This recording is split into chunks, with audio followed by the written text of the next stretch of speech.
Hello 36 subscribers. This video is going to be a little different because I'm in my video. I'm in my channel.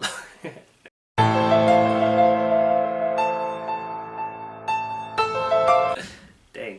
Alright, so this is just a reaction video to Hank Green's first ever Crash Course Chemistry video. Let's get started. Hello, I'm Hank Green and I want to teach you chemistry. But please, do not run away screaming. If you give me 5 minutes to try to convince you that chemistry is not torture, but instead the amazing and beautiful science of stuff, and if you give it a chance, it will not only blow your mind, but also give you a deeper understanding of your world. Whoa, a deeper understanding of my world? Let's keep watching. This is just my opinion here, but I think that understanding the world leads to a greater ability to enjoy the world, and there's nothing that helps you understand the world better than chemistry. Are you sure about that? Chemistry holds the secrets to how life first formed, how cancers are cured, how iPhones have bigger hard drives than 5-year-old laptops, and how life on this planet might just be able to continue thriving, even ours, if we play our cards right. Chemistry is the science of how 3 tiny particles, the proton, the neutron, and the electron, came together in trillions of combinations to form, get this, everything. Now, Everything? chemistry is a peculiar science, sometimes talked about as a bridge between the ultra-abstract world of particle physics and the more visible sciences like biology.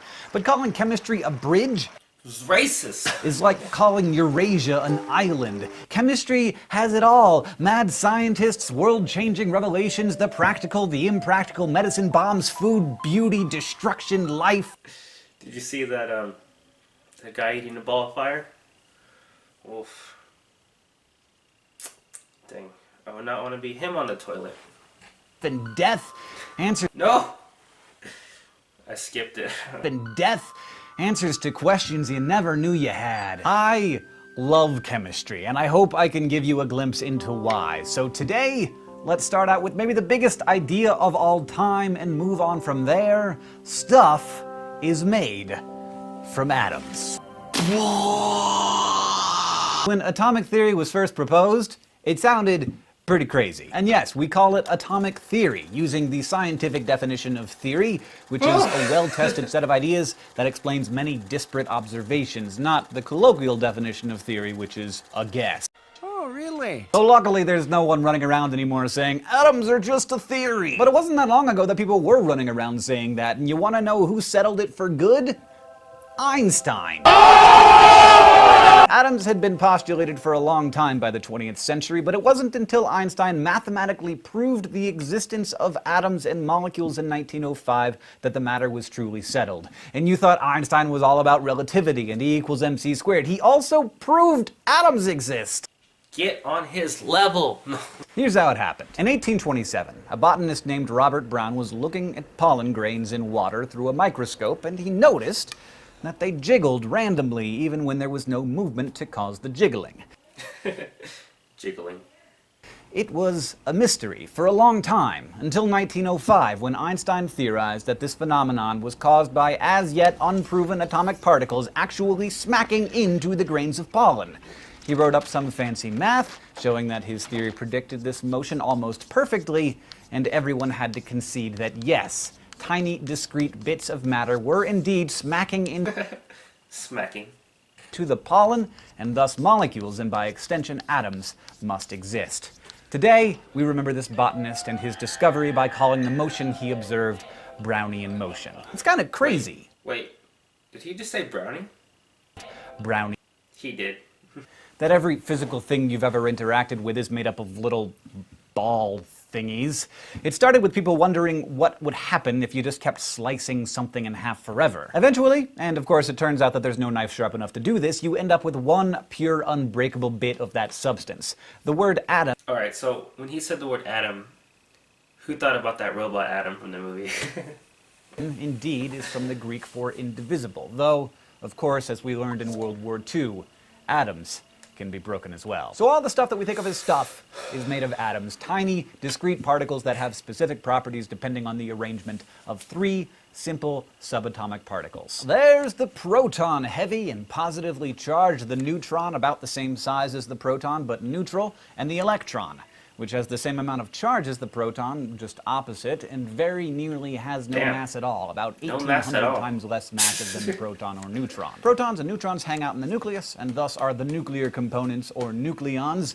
Electrons hang out around the nucleus and are the parts of the atom that do all the interesting chemical stuff. Chemical stuff.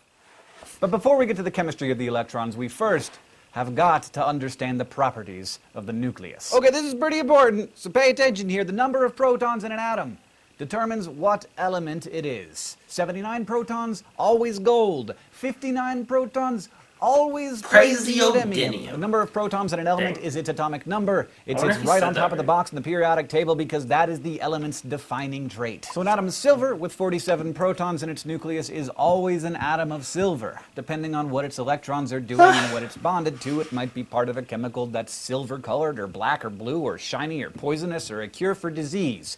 But whatever it is, that atom is still silver, and will remain an atom of silver probably forever, because that core number is very, very difficult to change. Now, you might have noticed something weird about silver here. Its chemical symbol, the 1 or 2 letter short code that tells you what it is Ag, not Si, which is silicon, or Sv, which is perfectly available, but Ag. Why?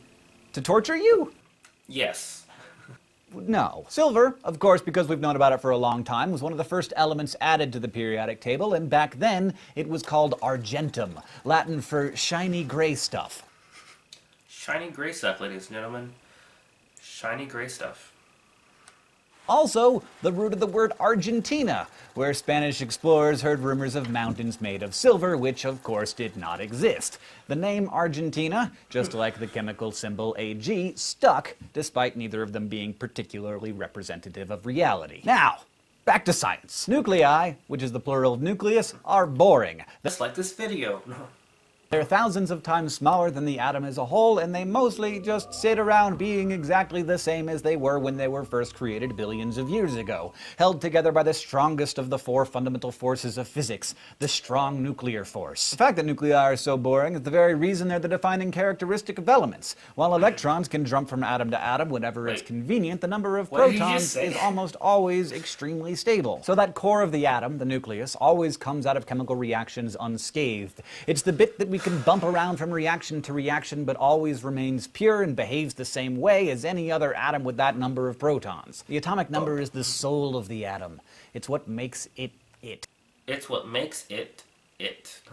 Neutrons are important too, of course, in their own way, but they don't change what element an atom is. One of the 2 keys to all things chemical is charge. We'll discuss that in another episode, and since neutrons don't have any charge, they mostly don't change the properties of an atom. But they are nonetheless vital. We all know that like charges repel each other. Neutrons serve as a kind of buffer between the protons. You couldn't pack silver's 47 protons together in the nucleus by themselves. They couldn't handle it. They'd rip themselves apart. So nuclei only clump together permanently when the right number of protons and neutrons get together. Silver needs about 60 neutrons to space out the 47 protons correctly. But it doesn't have to be 60. In fact, silver nuclei are also very stable with 62 neutrons. 61, though, that doesn't work. And the reasons for that, I don't know. You would have to talk to a nuclear physicist. The atomic number of silver doesn't change as the number of neutrons changes because the number of protons stays the same. But the relative atomic mass does change. Relative atomic mass, which used to be called atomic weight back when I was in school, is basically the number of protons plus the number of neutrons averaged across all the silver on Earth. Because silver has 2 different stable isotopes, each with a different number of neutrons, its relative atomic mass ends up not being a whole number. About 52% of silver has 60 neutrons and about 48% has 62. The relative atomic mass then ends up being about halfway between 107 and 109, 107.8682.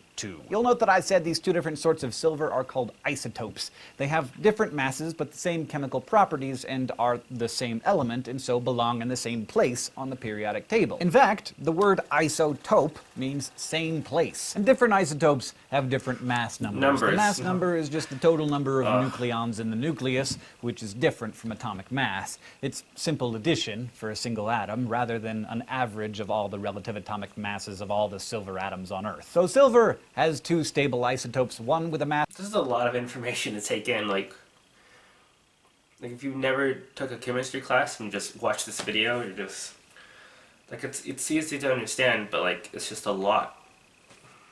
Number of 107, which we'd call silver 107, and one with a mass number of 109. Silver 109. There's an easy way to write all this out, of course, to keep your information straight. The chemical symbol with the atomic number or number of protons here, the mass number or number of protons and neutrons here, and the charge out here, which tells you by simple addition or subtraction how many electrons there are. Finally, before we conclude this first episode of Crash Course Chemistry, and thus our discussion of the atomic nucleus, a note on the pronunciation of nucleus. Yo, he's doing a pronunciation video like mine. It's an accepted pronunciation of that. If you can find it in you, don't watch my pronunciation videos. Those are just test videos. Probably best to switch over to nucleus, which is, after all, how it's spelled. Woo! We made it through. Whew, that was a lot. That was It was really good, I'm not gonna lie. It's kind of boring though. And I don't know. I feel like I can make a better video. Maybe, I don't know. I like his glasses, yeah. Alright, well, that's it for this video. Thanks for watching. Hey everyone, so I made a YouTube poll and I was wondering if you guys think I should be in more of my videos. It's just a yes or no voting answer, so, or you can leave a comment, and yeah, just let me know. I really like being in this video, so let me know if you think I should be in more videos in the YouTube poll. It's like that eye with a circle around it at the top of the video, like in this area, or maybe this area, I'm not sure. Yeah, you just like, if there's nothing on the video screen, just like tap the screen, and then it should like pop up. It's pretty cool. Alright, thanks for watching!